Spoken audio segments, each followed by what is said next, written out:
Hey guys, what's up? It's Alex here. Today we are here with my review of MotoGP 2015, the game. I've given it a little bit of time to actually go through the game, try it as much as I can to give you guys this review, because I don't want to just give you a review on the day of release because I really haven't tried the game at that point. So here we are, a couple of days down the line, what, 4 or 5 days after release. We've got the review here today, so if you can share this video with friends, you know, like the video and that, all that sort of stuff, that really would be appreciated. But anyway, we're going to be going through the good and the bad in this video about MotoGP 2015, as I think there are quite a lot of improvements in this game, but then at the same time there are a lot of non-improvements. But anyway, you're going to be watching some gameplay in the background. I'm going to be racing as Valentino Rossi round France to the Le Mans circuit, the Le Mans sort of small circuit. I can't remember what it's called now. Yeah, but hopefully you enjoy that gameplay in the background. But anyway, let's start off with the good, because this game does have a lot of good points. In my opinion, the graphics are improved over the previous MotoGP games. I think there's something about the lighting which for me just makes it look a little bit nicer. It makes it look a bit more appealing than the previous games, which I think is good. It's always nice to have improved graphics on games, and I also think the physics are slightly improved as well. Not massively, but slightly improved as well. So we have the improvement in the physics and as well as the graphics, which is good. And also something I have noticed in this game, there's no sort of lag in the introduction scenes. I don't know if that makes any sense. You know, when you just go into the track and you have sort of some of the shots of the tracks. Lots of milestone games in the past had lots of lag in those sort of areas, and this one doesn't, which is really good. So that's one thing about this, or a couple of things about this game which I really do like. Just sort of makes the game a little bit nicer, a bit more user friendly, a bit nicer to actually play the game. Something else I want to say is it does include the 2014 content. You know, you get the MotoGP, Moto2 and Moto3 content from 2014, which is good as well. You know, giving you as much opportunities to ride different bikes as possible, which is really cool.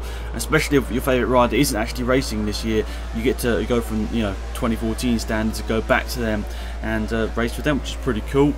And also it does include a lot of special events where you can ride classic 2 and 4 stroke bike, which is cool. I mean, I'm not massive into motorbikes, I don't really understand, what's the huge difference between 2 stroke and 4 strokes and all that sort of stuff.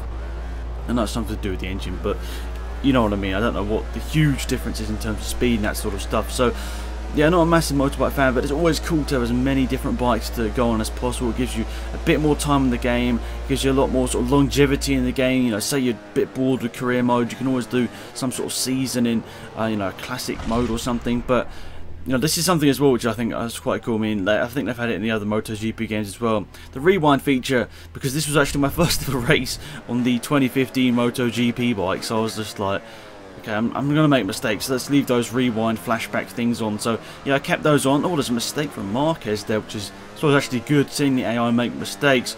But yeah, as I was saying, the rewind feature, especially if you're new to the game or new to a specific bike, always good to have that rewind feature available.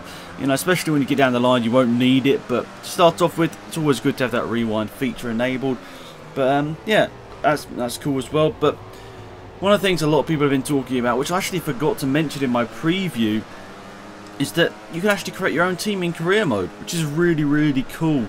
And you can get your sponsors and everything. And it's really, really nice to have that sort of extra bit of personalisation in the game. Something which I think a lot of people really want in a Formula 1 game, but we're probably not going to get it. And I think Dorna, who are like FOM, I think they're a little bit better in terms of letting the team, sorry, not the teams, let the people that make the games let you make your own team. So it's just, that little bit of extra creativity in the game does mean an awful lot. It means that the game can be played for maybe twice as long if you're racing for your own team, because it just makes you want to actually play the game a bit more. I mean, if you go into one of the top teams like I have done in my career mode, it sometimes can get a bit boring. So I can understand why it's interesting to develop your own team, make it a bit more interesting, and maybe I'll do that when I get to MotoGP, especially if I don't get a good offer from a good team. Maybe going to my own team or starting at my own team and having my own sponsorship office and everything, that might be the way to go. We'll see, but that's maybe what I'm thinking. Especially if you haven't actually checked out my MotoGP career mode, you might want to go and check it out. We're trying to do as many races per episode as possible now, so yeah, hopefully it will be enjoyable. There'll actually be an episode up in a couple of hours time as well, so yeah, be sure to check that out when it does get released. And yeah, hopefully do enjoy that career mode, because I'm trying to put as much effort into it as possible, and it is getting good feedback, which is really nice to see.